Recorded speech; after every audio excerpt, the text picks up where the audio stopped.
Welcome back to the Wingspan Podcast, episode 30. I'm Doug Barak, joined by my co-host Chris Mulholland of NetsDaily, and our special guest. Our guest is a beat writer and content creator for SBNation's NetsDaily. He is also the creator and host of the Brooklyn Way Podcast. We welcome Anthony Puccio to the podcast. Thank you for taking some time out of your day to join Doug and I. What's going on, man? Oh, it's a pleasure. Thanks so much for having me on. Yeah. All right, so we'll just kick it off with this. So what you been up to since COVID-19 put the world at halt? Trying to find my way day by day, guys. You know, obviously I don't think it's been easy on anybody. You know, my father is sick, so I got to kind of make sure that I hold down the fort and don't get him sick too. But really, you know, trying to cover this team as much as possible. I've been delivering pizzas just to make money off to the side. I'm doing everything I possibly can to help contribute around here, and me and my brother got into some, you know, my brother's a very, I don't even know what the word, prestigious CrossFit trainer, and he started getting me into these military workouts. So I figured before COVID, hopefully, hopefully I'll come out mentally, physically, and I guess emotionally stronger than how I started. So I tried to come into this with a positive mindset, but you know, now that we've been through this a couple. And for me, I have to consider, like, you know, how I'm gonna keep working and finding means of income. So that's my biggest concern right now. But all good on my end. I'm glad to hear that, man. Glad to hear, man. Hope the family's doing well. Keep hustling, brother. Yeah. So can you talk about your journey to where you are today? What college did you go to, and what was your first sports media position or internship? Yeah. So, look, guys, I don't know if you need to hear my backstory. You guys have heard it plenty of times from way back. Sum it up. Sum it up for people who may not know you, but I assume at this point almost everyone does. Yeah, you know, played basketball my whole life at a high level. You know, from second grade on, I was playing up 4 or 5 years, going down to Jamaica, Queens, and going down playing street ball with a lot of older guys, and fell in love with the game. My dad was taking me to New Jersey Nets games back starting in 2001. We had season tickets. I fell in love with the Nets. I fell in love with the game of basketball, everything like that. And, you know, as I grew up, I was in the 8th grade at the time. My dad worked for Lehman Brothers, and Lehman Brothers collapsed, and he lost his job. And, you know, it is what it is. You know how that goes. But not long after, he took me to a Nets game for my birthday. I just so happened out of 20,000 people that were at the Izod Center that night, I got picked to go on the court and do this shootout, and I ended up winning a trip to the Dominican Republic. Not long after that, my dad got very sick. Right when we got home from the trip, he was in the hospital and he was sick. He couldn't return to work, so my house has been under eviction ever since. You know, that was in 8th grade, so. At a young age, I saw adversity, you know, steeper than a lot of other people. Worried about losing my home, worried about losing my father, and you know, I had HBO did a movie on me, and being a young kid, you know, in 8th, 9th grade, that's not easy. Having HBO cameras in your house every single day, documenting, you know, some of the hardest times of your life. So I figured, you know, by the time I was in 11th, 12th grade, I figured, what am I going to do with the rest of my life? I don't want to go on Wall Street and end up like my father. Unfortunately, not no disrespect against anybody that works on Wall Street, but, you know, I didn't want a repeat of that situation. So I asked myself, you know, what am I good at? You know, I know the game of basketball, and I'm pretty good at writing. So I tried to put 2 and 2 together. I started at Nassau Community College to save some money. And then I got a full ride to NYU. I transferred from NYU to St. John's. I majored in communications. I did all that. From freshman year, I started with NetsDaily when I was at Nassau Community College. So all throughout my college tenure, which lasted 5 years, I was taking classes from 7 a.m. to 3 p.m., coming home, showering, hopping in a suit, and then jumping on the train, going to every single Nets game. I think I've only missed like maybe 5 or 6 games since I started this job with NetsDaily back in, you know, again, 2013, 2014. You asked me what my first internship was. It was NetsDaily. Like that. I started and really still to this day, you don't get paid at SBNation, and that's just the way it is. So that was my first internship. That was my first-hand experience being at an actual game and learning what it was like. And I'm super grateful for Windrum and Tom Lorenzo because they kind of, threw me in the pool before I knew how to swim, and I had to find my way and learn my way along those ways. Being at the games, being at the practices, and things like that. So their trust went a long way. I actually also interned at a law firm for a little while. I was thinking about getting into law, but clearly that hasn't worked out too well for me. But yeah, the NetsDaily. That was my first internship, and I'm still there today. 7 years later. So that's great to hear, man. You brought up Tom and Bob. Those guys are perfect guys. Can't compliment them enough. But as so far in your career, I'd like to talk about the value of mentors in this field. Mentors play a valuable role in your success. They help groom you, help you make the person you are today. So along your ride, who are some of the mentors that really made an impact in your career? Absolutely, Chris. You mentioned Bob Windrum. You mentioned Tom Lorenzo. Tom Lorenzo, I have to give him a lot of credit. I started when I started doing this whole writing thing.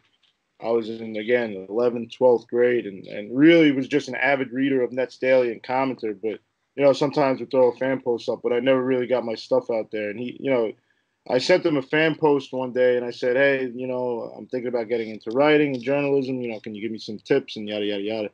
And he really just told me, Pooch, stay at it. Just like keep practicing, keep getting your reps in.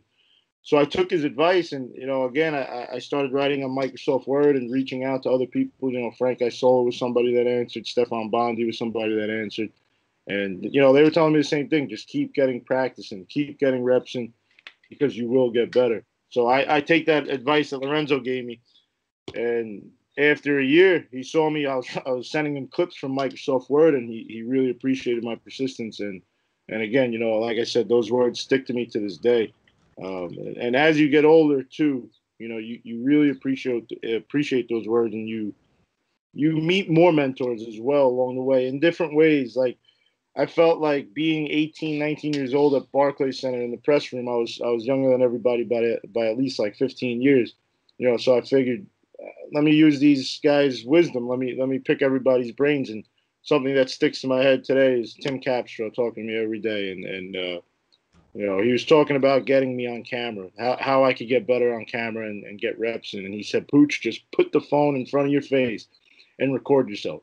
He said it doesn't have to be so difficult. You don't need a microphone. You don't need a podcast. He said, just put your phone down and start talking. He goes, even if nobody's watching, even if it's just you doing it into your own camera, just do it. So Periscope is a thing. I hit go live one day, literally just randomly. Just had no idea that anybody would join. I didn't even know it linked to my Twitter account. The next thing I know, that's one of my fortes of covering this team is doing a Periscope and interacting with the fans. So I think just taking little bits and pieces, being your own person and using your own experiences to guide you, because everybody's journey is different, but at the same time, take those words and never forget them, because again, you have to be grateful for where you are. And for me, I absolutely am. People like Tom Lorenzo, obviously Bob Windrum, I can't say enough about him, and somebody like Tim Capstraw too. And again, the list goes on and on and on, but those are three people I really think of right off the bat. That's well said, brother. And then one thing that our podcast is known for as well, we have a lot of guys that want to grow up and pursue a career in sports journalism, whether it's on the reporting side or the writing side, right? So I wanted to get your thoughts on kind of what are some key elements and some key things in order to be successful. What are those things that make you stand out? For me, it's mostly consistency. That's like the biggest thing.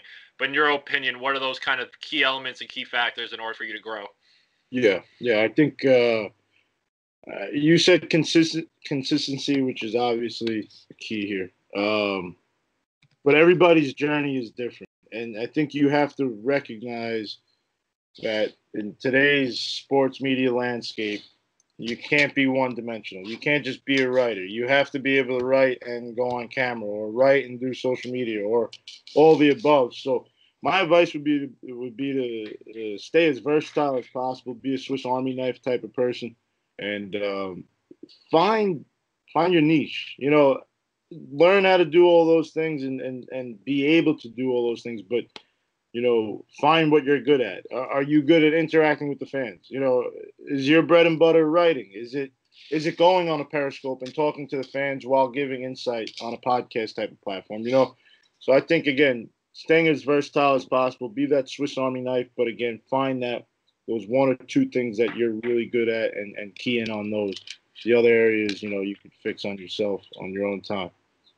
Yeah, no, definitely. And you mentioned niches and things that really make you stand out. And one of them that we got to talk about is your suits. You got that Craig Sager fly, that Damari Carroll swag.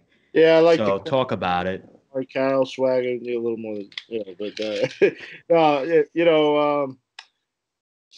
I always thought to myself, like, first impressions are so important, and the way you present yourself is so much more important than people realize. And not dissing anybody in the media, but nobody wore suits. And I grew up in a house where my dad, again, like my grandfather and my dad, they were both on Wall Street. They were both clean cut suit guys. And it was almost like an expectation for me the second that I walked into a professional environment that, hey, Ant, you're going to be wearing suits, and you're going to be shaved. And it was that kind of mentality that I had.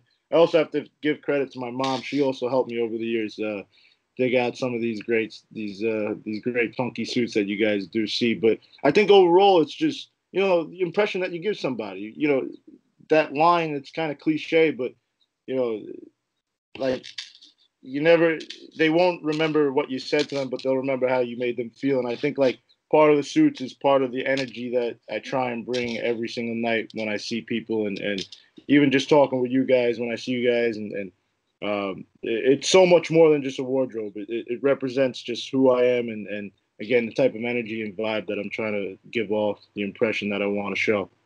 Yeah, I think that's very well said. I guess I'm a little disappointed you didn't show up in one today, but we'll have you back on another time, for some redemption on that. So looking back, did you ever expect to become such an iconic member of the Nets community? I always wanted to be. I always said my dream was to be a voice for the Brooklyn Nets, or a face for the Brooklyn Nets in some sort of fashion. Unfortunately, for me, I kind of undermine myself because financially, it's not very easy in this business. But you saying that and seeing everybody that supports me and saying all the kind words, having my back as always, and again, you two are right up there in the front of the line, and I appreciate you guys for that. I can't say that I ever doubted myself, but I don't think I ever saw it turning into this. As a little kid, if you told me that I'd be in the position that I am in today, talking to players, interacting with fans, doing all that fun stuff, and having a real grasp on the fan base, I would have been jumping up and down. This has been my dream since I was a little kid. Like I said, since my dad was taking me to the Meadowlands at 6, 7 years old. This is what I've always wanted to do. So I work with the NBA. I'll work with the Nets, one way or What was it another. like, going on radio for the first time, hearing your name, being called out on TV broadcasts? Like, what was it like? Besides the one time, Pucci came out, your alternative twin. Yeah, Antonio Pucci, huh? Antonio Pucci, yep. So what was talk to us about those feelings, hearing it, seeing it for the first time, and then just all the reaction and love you got from everyone. Doug, like, I don't want to sound entitled or condescending, but, the first time that I heard my name on radio or like anything popped off in that sense, I had been working for NetsDaily for about 5 years, really on red eye, not sleeping much. Again, like I said, doing the 7 a.m. from college shift to 7 a.m. to 1 a.m.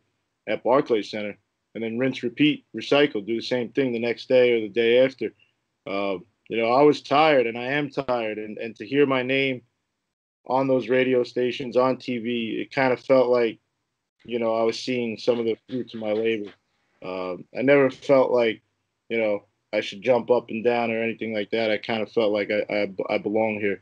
So there was never once a time where I was, so giddy about Gio mentioning my name or anything like that. It was more like put some respect on the name versus, don't tarnish or question my credibility just because you don't know who I am. And that's kind of the case that I'm thinking of right now. But overall, to answer your question, I just felt like, if you put in the work, then you belong there. Yeah, no, definitely. I mean, I got giddy on your behalf. So, I mean, what you lack in that, I got you. No, and you know what? That's the thing. Like, what makes me happy is like seeing NetsNation and like seeing our Brooklyn family come together and kind of rally behind the underdog, and that's the part that makes me happy. That's what gets me giddy. Like to see that people really do care and are in your corner. That there are really good people out there that are rooting for you when the odds are kind of against you. That's what makes me really happy. Not so much the little title bar on First Take, rather the reaction that I get from Nets fans and the family that we have in Brooklyn. Definitely. That's the big thing. And one thing I want to mention too, Anthony, you know it the best. The NetsDaily team, all of us, for me, you, Matt, Billy, the rest down, man, we all work hard. And that's one of the big things is you're like the main guy, You're the one that's been holding down the fort for many years. So I just want to throw that in there. And, the credibility, it's there. It's there. No, and I appreciate that, Chris. And I hope that, like I think that we all work great together. I think it works well, and I'm glad that if I could be an inspiration or whatever it might be in any way, then I can't ask for anything more. You definitely got the cult following for it. Oh, don't say that. Joking. I know. All right, let's switch to the podcast. So let's talk about the Brooklyn Way podcast, Pooch. So what was your inspiration behind launching the podcast after starting out with just Periscope streams, which you mentioned earlier? Yeah, so I had wanted to start a podcast for the longest time.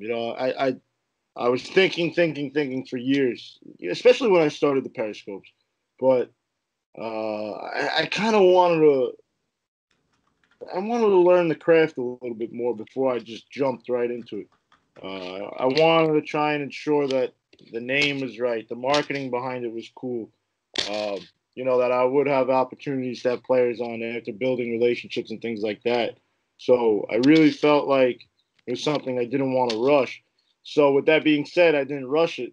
And one day I got a text from my producer, Mike Dolan. I have to give him a lot of credit. Somebody else who's my mentor as well. Mike Dolan is a good friend of mine. And he messaged me, he said, Pooch, let's get this thing going, man. Let's get it going by March. And, we took months and months and months coming up with the logo, coming up with the proper production studio and system and everything like that. I really can't say enough about the work that he did in helping me get that through. And we worked, again, 3-4 months, meetings and calls. And the day that I launched was the day I just put out my first episode. An hour later, Rudy Gobert tested positive for coronavirus, and that kind of derailed things. Obviously, we're still going with episodes once every 2 weeks or so, but it certainly hasn't been easy just because I have only done one podcast to base a basketball game off. So I think it was kind of the Periscopes that definitely influenced me and gave me the confidence, I think, to finally just say enough is enough. I'm ready to go.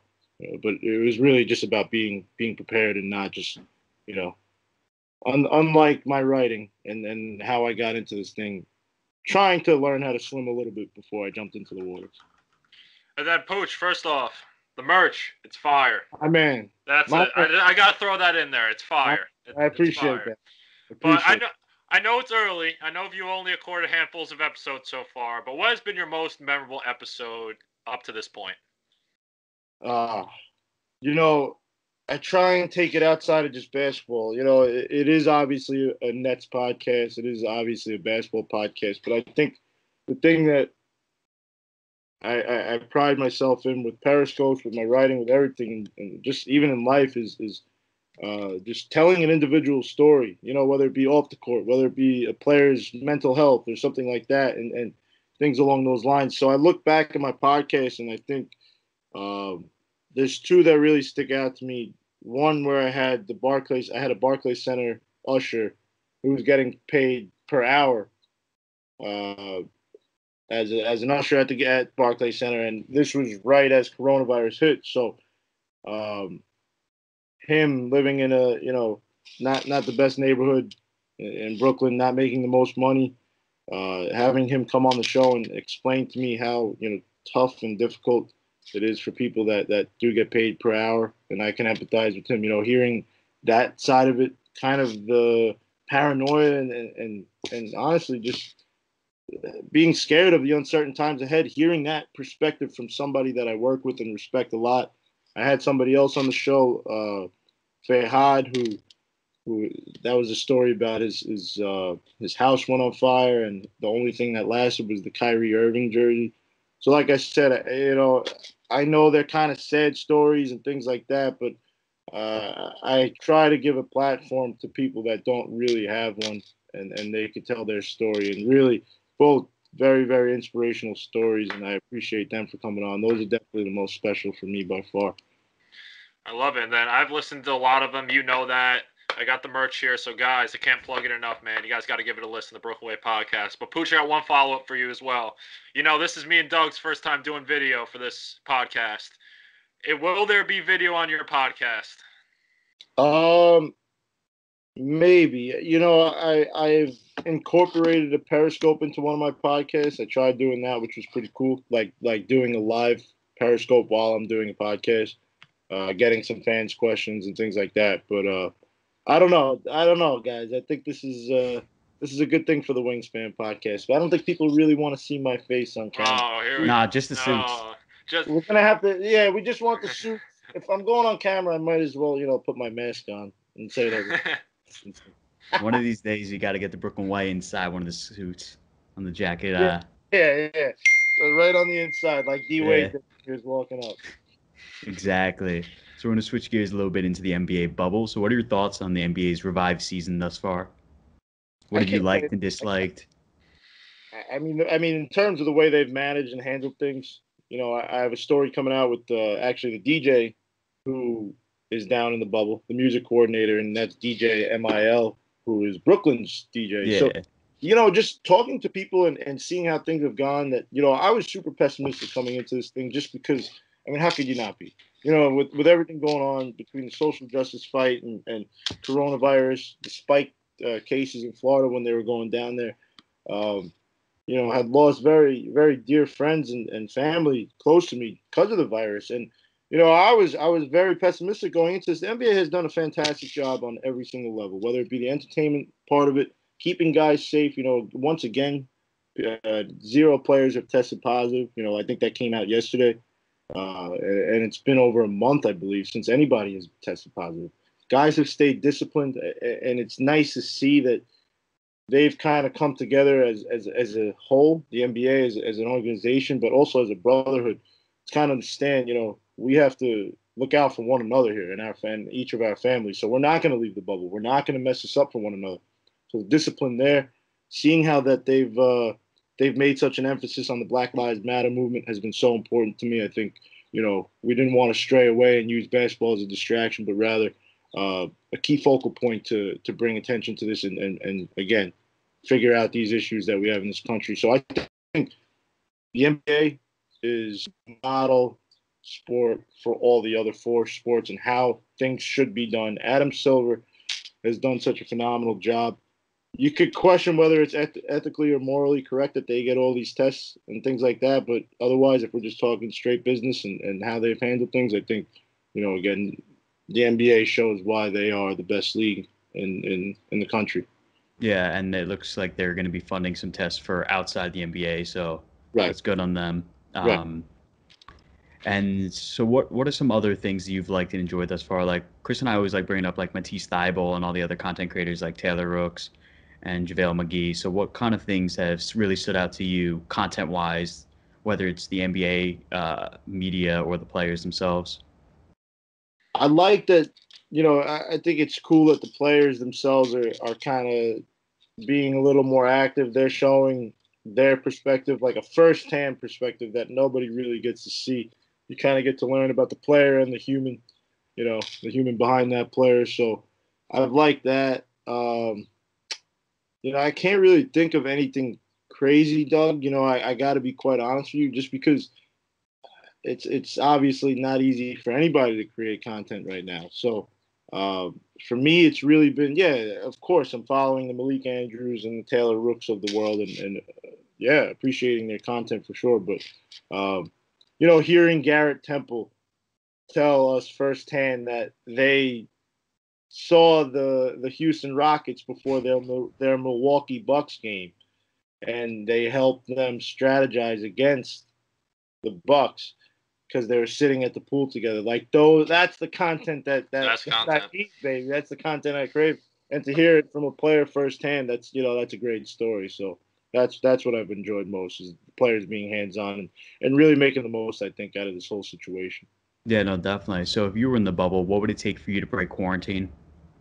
What would it take for me to break quarantine? Yeah, so to give you an example, and I make fun of Chris all the time, is that he would say McDonald's delivery. Here we go.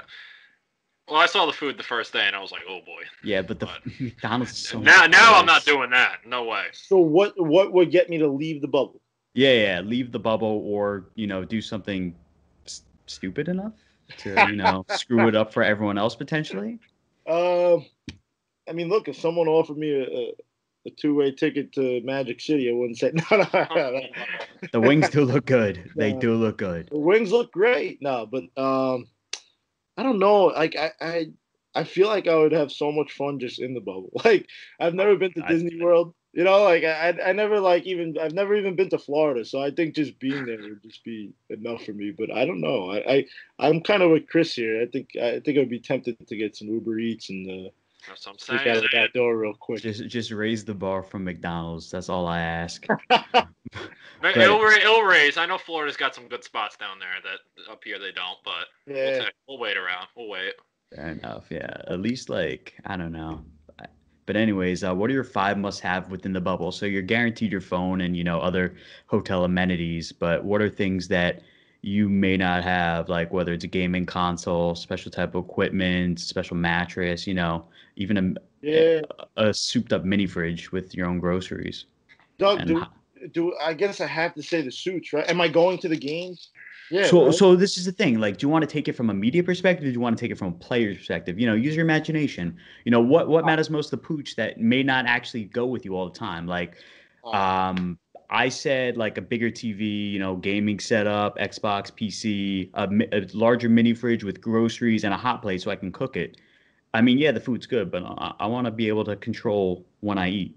No, look, I'm with you on that, Doug. Look, I don't go anywhere without my neck pillow. Any place I go, I take my neck pillow. So that's coming with me, number 1, first and foremost. 2, I'm bringing my Xbox. I'm definitely bringing my 360, whatever, Xbox One. Excuse me. Actually, 360 doesn't sound so bad, but no, they're both fine. So I guess with that, I would have to bring a TV or a monitor. So that's 3 things. I need my music, so I'd have to have my AirPods or some type of sound system with me. Yeah. And finally,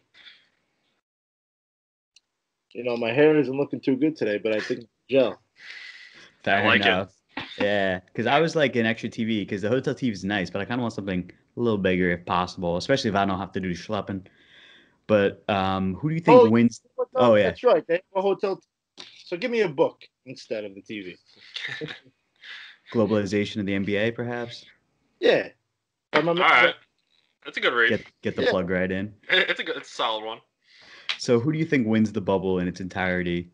Obviously the NBA as a whole, won because they did such a great job with the execution, but who gets the chip? Oh. As of now.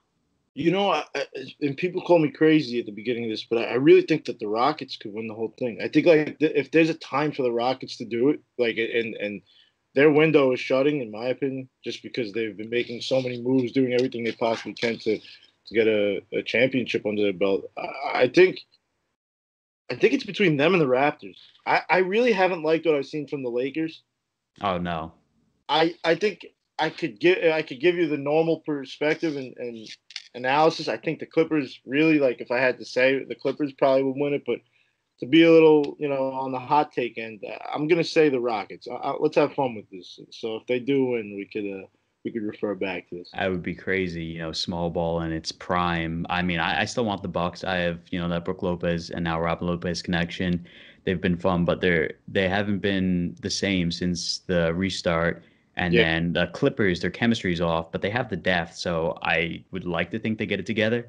I mean, the Blazers, just to get to the conference finals would be awesome. But then, I don't know. Thunder's been a little disappointing in the playoffs thus far. But I would say I'm not sold on the Rockets, but I can see the Raptors. I can definitely see the Raptors break through. I think what was fun about coming into this NBA season, even before the bubble, was just that, we had rid super teams. I mean, we still obviously have the Nets of the world with KD, Kyrie. You still have the Rockets of the world. You still have, obviously, the LeBrons and the Lakers and Clippers.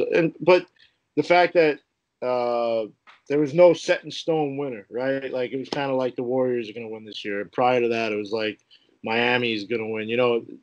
For the first time in a long time, I think for the first time since pre-Paul Pierce and Kevin Garnett Celtic days.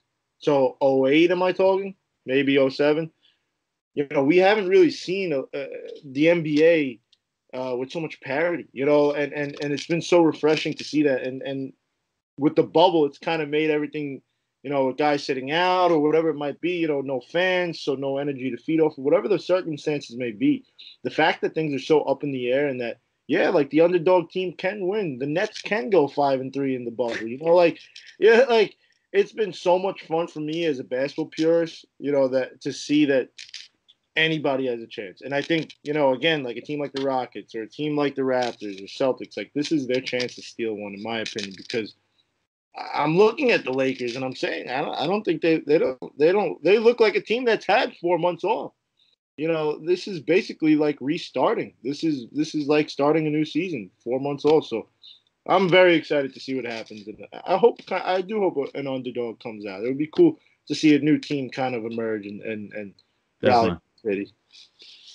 I'd like to see it as well. So, Puccio, ready to talk about New Jersey Nets? Let's do it. All right. So, like you, my man, my dad used to bring me to all the games at the Izod Center in the later half of the years, the Prudential Center, all that stuff. So, first, I know all of us were kind of young at that age, but when you look at the championship runs with Jason Kidd, that whole staff, obviously they ran into Kobe and Shaq. Like, what's kind of in your own opinion, the New Jersey Nets legacy? Like, you know what I mean? Like, when you think of New Jersey Nets or you think of the Nets franchise, a lot of people, it's in Brooklyn now, big market, kind of getting pushed under the rug a little bit. But for guys like all of us that have kind of watched that team when it was in the New Jersey days, kind of what in your own, kind of sum it up for me, what's their legacy over there? One of the most forgotten and underrated teams in NBA history. Agreed. I was young, but let me tell you something, man. I took in every single little bit that I had when I was a little kid and learned the game from those teams. And so I had season tickets 01, 02, their first run, and then 02, 03 when they made their second run, then 03, 04. Watching those teams, I'm not sure we'll ever see a team like that again make such an improbable run the way that Jason Kidd turned guys like Kerry Kittles and Kenyon Martin and Richard Jefferson and Lucius Harris and Keith Van Horn, Todd McCullough, Jason Collins, like all these like guys that were just role players at the very most, and turn them into so much more and bring them to a championship team. For me, since they didn't win the ring, they don't get the love that they deserve. But that was a damn tough New Jersey Nets team, back-to-back years, and then even the third year where they lost in the conference finals or whatever it was to the Pistons. I would like to say that the New Jersey Nets, early New Jersey Nets, have to be top 10 for one of the best teams to never win a championship. I think that they ran into, a Lakers team that was just, what were you going to do to stop him? Shaq, which nobody could stop Shaq. Nobody could stop Kobe. And then you had guys like Derek Fisher, Robert Horry, all these guys around the perimeter that you just couldn't stop. The next year, you're going up against the emerging, and now we know what they turned into, one of the best NBA legacies of all time, the San Antonio Spurs, and David Robinson's last year, nonetheless. So you have David Robinson, Tim Duncan, Tony Parker, Manu Ginobili. Robert Horry gets traded to the Spurs that next year, so he's on that team too. So like I look at them and I just say, like, they really are so forgotten about, and people don't appreciate Kidd and Kmart and what they did. And it's kind of funny to hear like Knicks fans and people, in New York bash the Nets when, if you really think about it, and I know it was 20 years ago, but if you really think about it, since the year 2000, the Nets have absolutely dominated the New York area and metropolitan area. I mean, they have been by far better than the Sixers, better than the Knicks, better than all those teams. And I think back to those teams where Kidd brought them to the playoffs 6 straight years. You know, I really think they are the most underrated and underappreciated teams in NBA history. Now, there's been rumors sparking around, in the recent months about the Nets reviving their fan base over here. And so if you were in charge of that, or you were one of the coordinators behind it, what is your strategy and what are your plans? Kind of like, what are you, because over here, I'm in New Jersey, and you don't see a New Jersey Nets uniform. You don't see anything over here anymore. No. It's gone. So when you're say you're the one that's in charge of this and you're the one kind of brainstorming ideas, kind of what are the major points you're going to hit? I mean, I did a whole article on this, Chris, so I'll really base it off a lot of that. First things first, I'm going to show that, again, they didn't move from Seattle to Oklahoma City. They moved from New Jersey to Brooklyn. They moved like 15 miles away. So it's not like you are on the other side of the country. Even if it's 10,000 fans that follow, even if it's not a lot, it's better than nothing. It's better than going into Brooklyn with no fans at all trying to steal Knicks fans. I show appreciation to the people that were with the Nets during the Jersey days because they have nothing to be ashamed of. They have a history. They should be proud of it. They should embrace it. What is there to be ashamed of? The Calipari years, it was unfortunate, but yeah. There are so many good memories. So I'm painting the banners back to red, white, and blue. That's a disgrace. It's disrespectful to the players that they've had in the past and the coaches and everybody that were involved in those teams. Making sure that Comcast has Yes Network on TV because I know right now Yes Network does not have. I mean, I'm watching Yes, and I love the people on Nets on Yes. Don't get me wrong. I'm not disrespecting them, but to get cut out of a playoff game or to get cut out of a game to watch the Michael K show, disrespectful and just awful to the fans. I'm giving them a retro jersey. I'm giving them a jersey at least that says yes. Thank you, Doug. Thank you.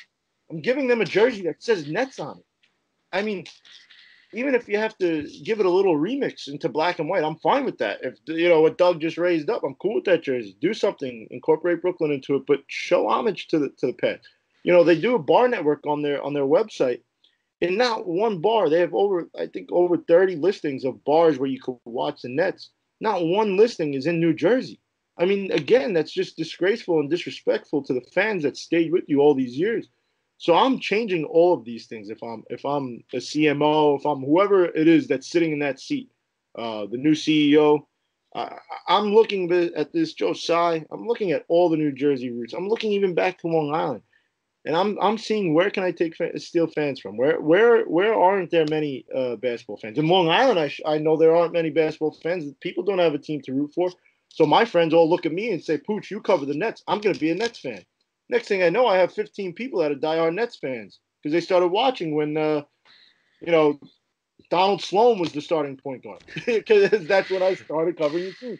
So I think it doesn't have to be so hard. Like, just embrace some of your history. Bring some of the people back around. Bring Jay Kidd around. But forget about what happened with him as a head coach. He is probably the most popular Net of all time. Bring him around. Bring him to some fan events. Bring Kenyon Martin around. Like, I know Kerry Kittles has been around, but bring some of these Vince Carter, retire his number. Retire his number. Like do these little things that do matter to the fans. Maybe make a Swamp Dragons night and do it on April 1st. As a fun thing, a one-day thing. What do you have to lose? You're gonna sell a bunch of jerseys. You're gonna sell a bunch of tickets. How cool would that be for one day to have a New Jersey Swamp Dragons night? Oh, for sure. Brooklyn Robin Lopez will probably leave just to come through. Leave the Bucks, but just things like that, like show a little appreciation. Have a New Jersey Nets night where you bring Buck Williams out and you bring Jay Kidd out, and they come out at halftime, maybe hold up a jersey, sign some autographs for the fans, hang out with season ticket holders after the game, get a drink, whatever it might be. Just little things. Like, it doesn't have to be so hard. Like, it just felt like they made it an agenda to push their past roots out. And I get they've done a great job marketing Brooklyn, especially the first couple of years here. I thought they did great. the colors, just everything in general, the logo. But I was very disappointed when I was hearing that it was going to be Brooklyn and Brooklyn only, and that they kind of wanted to push the New Jersey fan base out. I thought that was disgraceful. But I think now that we're here for 8 years, they're starting to realize that was a mistake. Yeah, and especially with signing Kyrie Irving, you can't get rid of his favorite team growing up. Exactly. And you know what? A lot of kids around the NBA now, like a lot of guys that have grown up, they're from New Jersey. I mean, we always used to talk about New York City basketball hoopers. A lot of these kids are coming from Jersey now. Kid Gilchrist, Kyrie, obviously, Karl Anthony Towns. I mean, I could go on for days and days. There's so many guys from Jersey, though. So many. Guys that grew up next to me. That's what I'm saying. All right, well, let's hop into Kurt Nets. So, what overall? You put the season perspective. You start from the beginning to now. What have you liked and what have you disliked? My head hurts, Chris. Yeah, I know.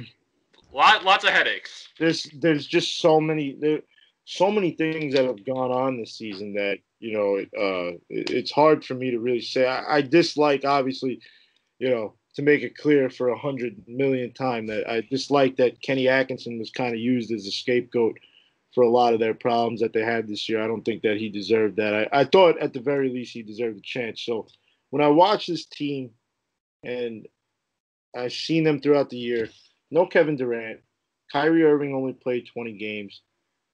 I don't like that Kyrie called out his teammates and he didn't play much. You want to ask me what I didn't like? That's one of the things I didn't like. I'm not one of those guys that goes out and bashes Kyrie over every little thing. But if you want to talk about culture, and something that the Nets have built up over the past, 3-4 years under Sean Marks, and has worked.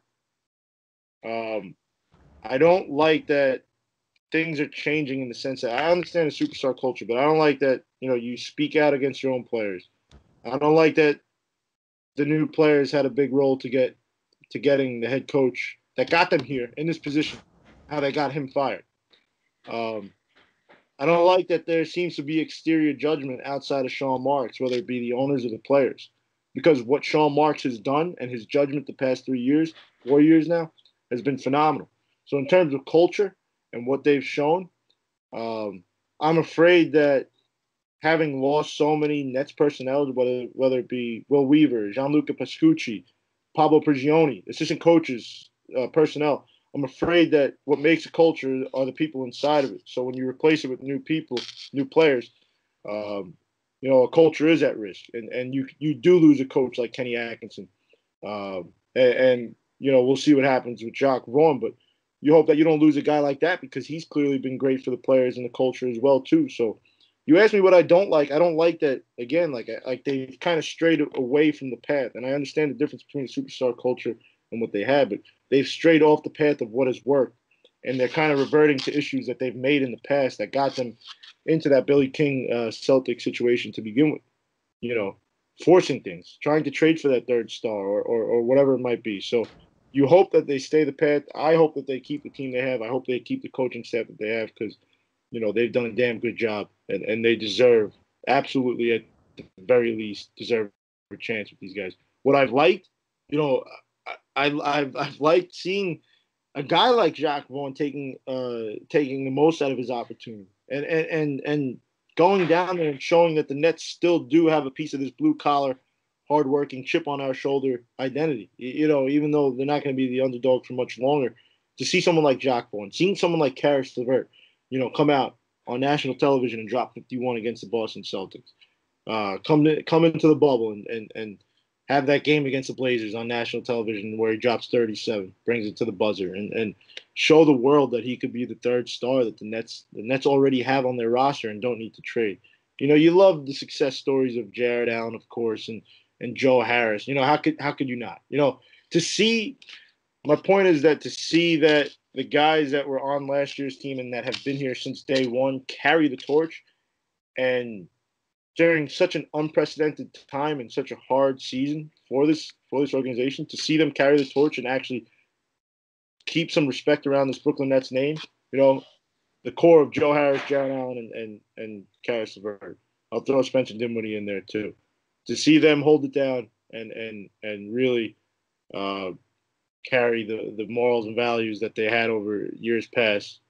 Not forget where they came from. I think that's been the most important part and something that should keep them here going forward, like I said. So that's probably my biggest like. But I'm very, as you could see, like, it's tough. Every year there's Very a new tough. roster for the most part, a lot of turnover. Consistency is, the culture, as you mentioned, it's now the remix, it's the superstar remix, but even then it's not settled in stone. We haven't seen KD play yet. We only got 20 games of Kyrie. In order for this to really ease in, we need a full season of most of this roster. I mean, I think there's going to be a lot of changes, but we'll talk about it in just a moment. At least at the tail end of things, not the meat, but at least, on the edges of this roster, we'll see change. But I think you've nailed it overall.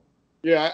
And again, Doug, like you said, we're going to be having a totally different conversation when KD and Kyrie step on the floor. I think we're talking about, again, the best team in the NBA. When these guys come back, I think we're talking the best team in the NBA, and there'll be happier times. It's more so the things that kind of, the fact that they haven't played and so much has happened, so much drama, and again, with Kenny firing and calling out teammates and things like that. Those are the things that I don't like to see while these guys aren't playing. Like, let the guys that are on the floor in the trenches handle things, and then when you're back or it's the off season and you have a say and you have to evaluate, then that's fine. But to do a lot of these things that have happened this season, it just, again, very, very, very dramatic season over. Over things that really didn't have to be such a big deal because, again, we all know that it was about next year and not this year. So Yeah, it was the bridge to the bridge. exactly. Exactly. And I'm on the same page as you with the Kenny firing. I believe that he should have gotten a chance with the full healthy roster. He was the one that really led and mostly the head reason why these people came to Brooklyn, why these players came. So I'm completely on page with you as well. But let's move ahead to the bubble nets. So, give overall thoughts. How have you felt about them? How have you felt about this group? Grit, everything in them. But how have you felt? I don't know what more you can say. I don't want to sound like a brown nose here or anything, but these guys have really, really, turned nothing into something special, and that's what the Brooklyn Nets. Watching them in the past couple of years, that's what it's felt like. Really having not very high expectations, and then these guys come in and they may not have the most talent, or they're overmatched, or they're undersized, or whatever it might be, but you can't take away the heart, and the grit and the effort that they put out there every single night. Seeing them play like a team, not just a one-man show, but all 10 guys that are playing that night are contributing, and to see them go 5-3, Chris and Doug. I gotta tell you guys, like, I had them penciled in for about 3 wins. Yeah. That's what I had. And I was saying I'm being optimistic, and I'll be the first to admit it. I was like 3 wins at most, and they really, really, if the Wizards win any 2-3 games, they might fall out. And to see these guys go 5-3, to see the back, I don't care if Giannis doesn't play in the second half. All right, don't give me anything about a depleted No, it's roster. excuses. We were beating them in the first half. We got 9 guys. It's a skeleton crew missing some bones. Like, enough of the excuses. You mostly have your full rosters, and we boast a lot of new guys. A lot of chemistry missing, and some guys are playing out their hearts, and we're still missing our normal roster, so chemistry's Right. not there. A lot of these guys have most of their full team. Stop with the excuses. Right. So when I watch a game like that, I'm not taking any, we're depleted or anything like that into mind. And to see the Nets come up with an upset without Karras, without Jared, without Joe, beating the Bucks, like, that was insane. Like, that was really one of the best basketball games in a long time. Even the Blazers game where they lost, not to mention the Clippers game where they won as well against Kawhi and them, but that last game of the bubble where they bring Damian Lillard and the Blazers, who need to make a playoff run, and Jock plays these guys 35 minutes and says, "No, we're going into the playoffs with some momentum. We're not going to lay over and just let these guys make the playoffs." And to see them fight and claw and bring it to that last shot, it just shows it shows the character of this team and what they're really made of. It says a lot about the organization and culture that Sean Marks has built, and that's why I emphasized that before, because I don't want to see that disappear just because a couple of new guys are in the building now. But I've been so impressed, and I've had so much fun watching these guys. I think it's a nice little whatever happens, if they get swept or whatever happens, they have overexceeded expectations, which is great in itself because I didn't even expect basketball, and to see the Nets play well, it's pretty cool.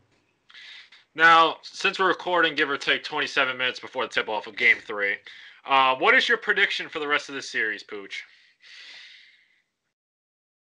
I think at the very most they go to 5. They have to win today. They have to. They have to. I could see them maybe squeezing one out today or Sunday, but I think it's going to 5. I was kind of adamant about that before the series. Look, it's nothing against them. The Raptors are a tough team, and now with Joe Harris out, there's only so much that they could do. There's only so much that Jack Vaughn could do. Yeah, would have been different if they won the last game, which they were so close to doing. And, it really, as we mentioned before, this is the skeleton crew with missing some bones. They played the champion, defending champs to the brink and almost won. So testament to them, it's not a failure of a season. It's really more an enlightenment. But we'll find out if you were right. We bring them to 5 by the time this releases. So just one last question for you. So what do the Nets do to move forward, and do moving forward? Do they keep Vaughn? If not, who do you think may, who's on the top of your list, top 2, top 3, whatever? And what kind of roster changes do you expect? Obviously you already say they have their third star, so the likelihood they make a trade of someone of that caliber, trading Karras, trading Dinwiddie is maybe a lot lower. We'll see. So Yeah. do they go for just like a small wing? The forward's always been their thing, and there's only so many minutes. I think they're going to play Kevin at the 4. So what do you expect? Just to wrap it all up. First, I think they need a wing defender. I think they need somebody that is going to be a dog out there that's going to play defense. Something they've lacked. We appreciated it so much in David Nwaba, and then obviously he got hurt, and now he's with the Rockets. So, somebody like that, where you can make an impact defensively and come into the game and kind of know your role. You don't have to get so many minutes, but if you get 14, 15 a game and your job is to lock down the best player on the other team, that's something the Nets could really use because, you asked me who's covering LeBron tonight.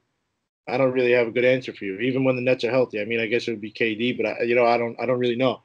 Garrett Temple is solid, but he's not the guy. He's not that guy. So I think somebody that's really, really predicated on defense, especially out on the perimeter, would be huge. I think that I want to see what Nick Claxton can do, and I want to see if he can play the 4. But somebody that I really like is Aaron Baines, because if you do want to shift KD down to the 3, you don't want him banging bodies down low. I think that if you want to move KD to the 3, you could put an Aaron Baines at the 4 or the 5, somebody that could set a real hard pick. He's a bruiser down low, and now he could hit the 3 ball. He is somebody that would, in my opinion, fit so perfectly and also serve as kind of an enforcer role. Again, having that bruiser down low, it feels like a long time since the Nets have really had one of those. Somebody that you don't want to go into the paint because you might take a hard foul. You might, you're going to take a hard pick. So I'm going to try and duck this one. That's somebody I think the Nets could really use right now. But otherwise, guys, I think they're okay with. It's an embarrassment of riches what they have right now, and I think it's time people start recognizing that Spencer Dinwiddie or Joe Harris being your 4th and 5th option is not the worst thing in the world. It's not bad. It's not bad. Not worse. Jared Allen and DeAndre Jordan being your 6 and 7 options. You're not in a bad situation with Kyrie and KD leading that team. Again, it's an embarrassment of riches. Pick your poison. If it's not Karras taking that last shot against the Blazers, next year it'll be KD. And if it's KD who's double teamed, it'll be Kyrie. And if it's not Kyrie, then it's Karras or Spencer or Joe Harris. I think things are going to be okay, especially with the team that they have. That's great, man. And Pooch, thank you again for joining us. We'll cut it right there. We got a game to watch, but we really appreciate you taking some time out of your afternoon to join Doug and I. Guys, thank you so much for having me, and it's always a pleasure talking with you guys. Appreciate the support as always, and I really can't say enough about our friendship. It really means a lot to me. So thank you guys. Definitely, man. Likewise, Spread brother. love is the Brooklyn way. So plug away, where to find you and all that. Yeah, A Pooch on Twitter. Just type in A Pooch on literally any social media outlet and you will find me. Obviously, you guys have mentioned the Brooklyn Way podcast. We have a store, brooklynwaypod.com. We have a Patreon, patreon.com/the Brooklyn Way if you want to check it out. Obviously, appreciate that very much. And you can read my work at netsdaily.com. So, Well, once again, a pleasure, man. Hopefully we get the dub, force it to fives. That way you'll be right when the episode comes out on Wednesday. Take care, man. Best to you and your family. And enjoy the rest of your day, bro. thanks, guys. Of course, brother. So, Chris, time to give closing remarks, and we'll enjoy the rest of our day. Yeah, so guys, feel free to email over any suggestions, questions, comments, or thoughts on any of our content by sending an email to wingspanpodcast@gmail.com. And do not forget to follow us on our social media accounts. And make sure you subscribe to our podcast on your preferred listening service. As for next time, stay classy, take care, and keep being safe.